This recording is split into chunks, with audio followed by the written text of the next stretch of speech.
پاکستان میں دوہری شہریت رکھنے والے افسران اعلیٰ عہدوں پر فائز ہیں۔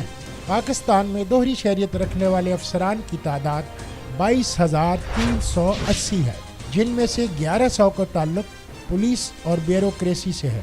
ان میں سے 540 کینیڈین، 240 برطانوی، 190 کے قریب امریکہ کے شہری بھی ہیں۔ درجنوں سرکاری ملازمین نے آسٹریلیا، نیوزی لینڈ، ملائیشیا اور آئرلینڈ جیسے ملکوں کی شہریت بھی لے رکھی ہے۔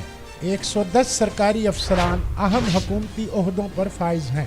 سب سے زیادہ دوہری شہریت کے حامل افراد کا تعلق محکمہ تعلیم سے ہے اور ان کی تعداد 140 سے زیادہ ہے۔ دیگر محکموں میں قومی airline, local government, national bank, health care, science and technology, زراعت، آبپاشی، Sui southern gas, Sui northern gas, P M S, security and exchange commission, Pakistan administrative service اور نادرا جیسے اہم محکمے بھی شامل ہیں۔